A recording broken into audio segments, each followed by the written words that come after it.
Hello everybody, my name is Eric, and this time I'm going to explain the Bible and give y'all a little brief introduction of what Egyptology is.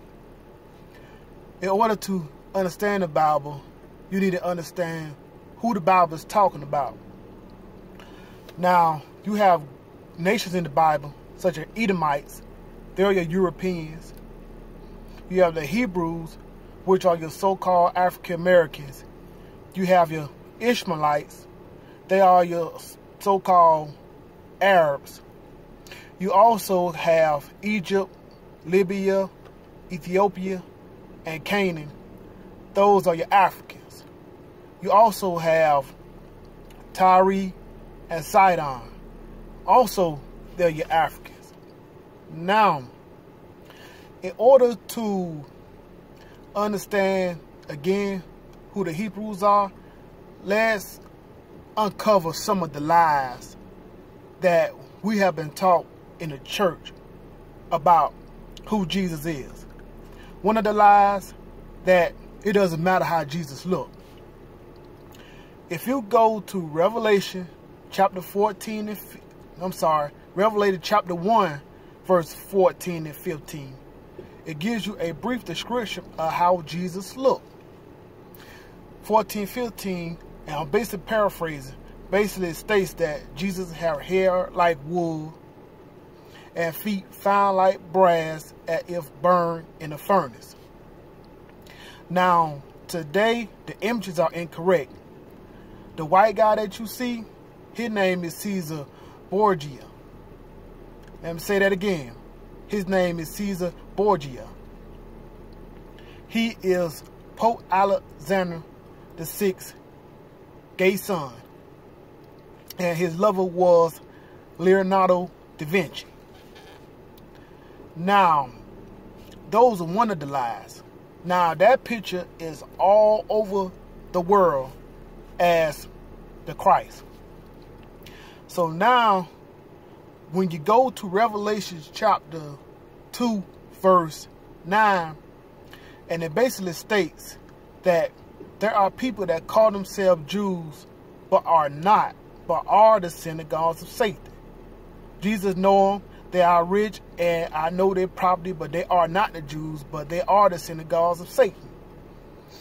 Now, there's a group, or there are Ashkenazi Jews over there in Israel today that claim to be the Jews, but are not, but are the synagogues of Satan. That's really strike number 2. So now we got a fake Christ. Also, we have a fake people that call themselves the Jews, but they are not, but they are the synagogues of Satan, just like what Jesus said in the Bible. So now, who are the real Hebrews? According to the Zondervan Bible Dictionary, Ham, who lived 96 years after the flood, before the flood, he came the progenitor of the dark races, but not the Negroes. Now, when you look at that word Negro, Negro translate to Hebrews. Hebrews translate to Hebrews. Of course, we know Ham to be the youngest son of Noah. So, by we knowing that, and now we knowing that Ham came the progenitor of the dark races, or the father of the dark races, but not the Negroes. We know the Negroes are black. But Ham, he came the father of the Egyptians, the Ethiopians, the Libyan, and the Canaanites. Now in the Bible, Joseph was mistaken as an Egyptian by his brothers. In Exodus chapter 2, Jethro's daughters mistaken Moses as an Egyptian. And also in Acts chapter 21, Paul was mistaken as an Egyptian. Now, that right there basically explained to me that the Bible is a black book. Now, let's go to Deuteronomy chapter 28, verses 1 through 14, when God gave Moses the commandments to the Israelites, and basically state that if you do follow the commandments, you will be blessed by me. 1 through 14 basically give you a good description about the blessings. 15 through 68 basically give God gave Moses the description of the curses. If you will not disobey me, that this is what's going to happen. Now, if you read from 15 to 68, it basically explains the curses.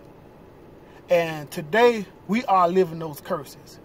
Now, again, I want to paraphrase a little bit of the curses. In, I think it's 68, it talks about our slavery. We will go back again in Egypt, this time in ships. When you look at your dollar and you look at the back of the dollar, you will see a pyramid and you will see the eye of Lucifer, or some people call it the eye of Horus. That right there basically stating that this is the spiritual Egypt, or you could call it Babylon.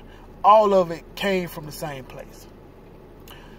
So now I want to get into a little bit of the Egyptology and where it came from. Of course, there is books in the Bible that allude to other books. For example, if you read Genesis chapter 6, you will read a brief description about Enoch, how the sons of God came down on earth and had sex with the daughter of men, per se. And once the angels came down to heaven, and once they started having sex with the daughter of man, the daughter of men began to produce giants. These giants are so-called your myth of your Hercules, your Supermans. These were these people, you know. And since they was children of angels, you know, they was a lot bigger, they was a lot more powerful. And it came to pass to where they wouldn't eat just regular food. They was out there, you know, they was having sex with, man, women, birds, beasts, and they start eating men. A lot of people don't understand that's why God destroyed the earth. You had all these dinosaurs. This is where they came from. A lot of people talks about evolution, they had a dinosaur over here. Nah, that's a lie. You know, this stuff was really happening. And that's because the sons of God came down here on earth, and they sinned against man, bird, and beast. So that's why God destroyed the earth. Now,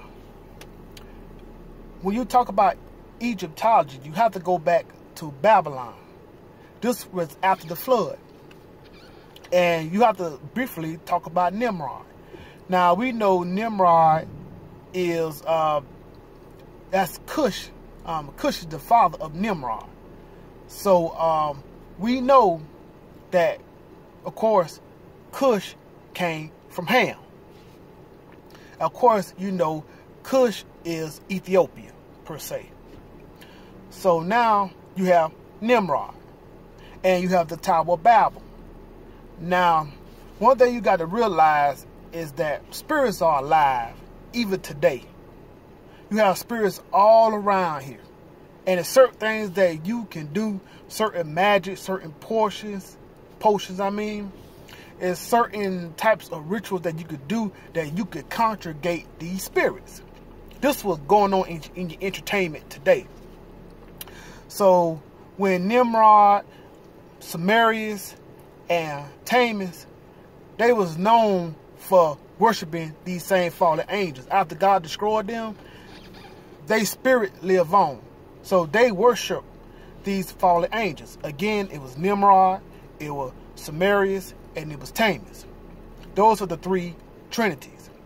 So eventually, when Nimrod began to build the Tower of Babel, again, when he began to build the Tower of Babel, God and angels went down from heaven and they mixed up the languages. So even though the languages were still mixed up, they still have that pagan fallen angel type of worship going on even in their societies. Now when you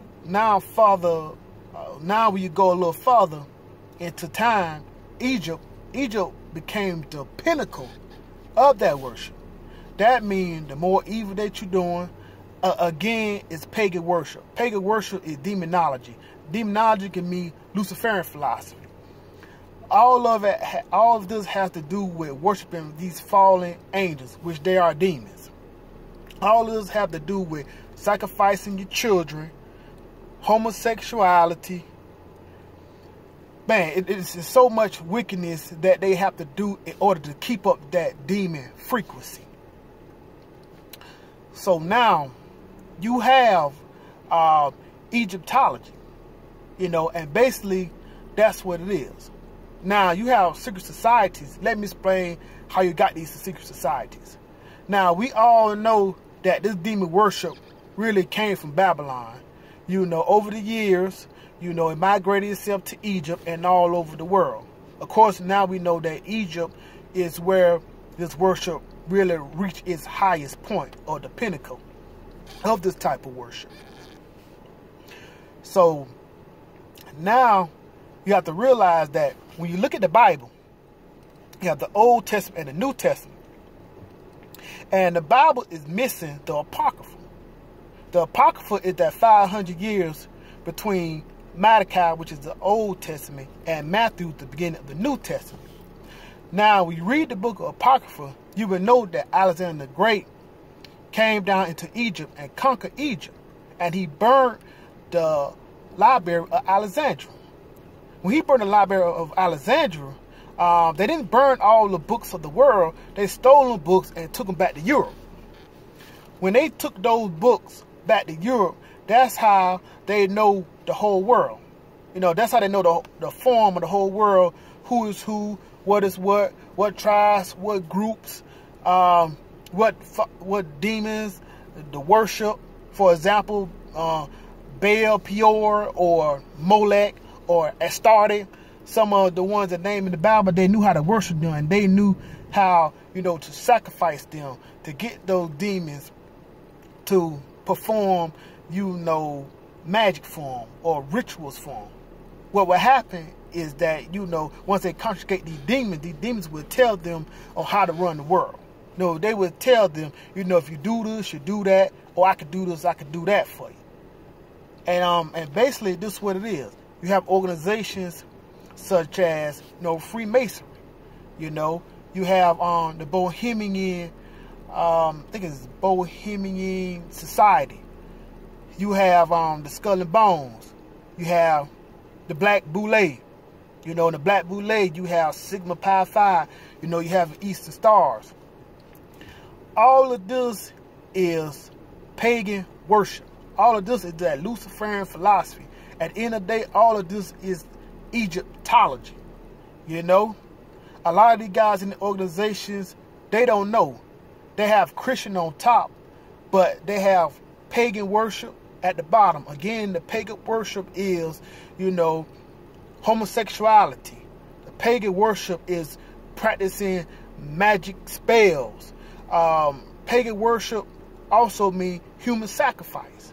You know, that's why it's over about 300,000 children missing from the United States each year. They participate in these type of rituals. They don't want to tell you about it, but at the same time, these things are true. And, you know, and I thank God, you know, He's giving me the knowledge, you know, and I want to pass it on to the people that I know.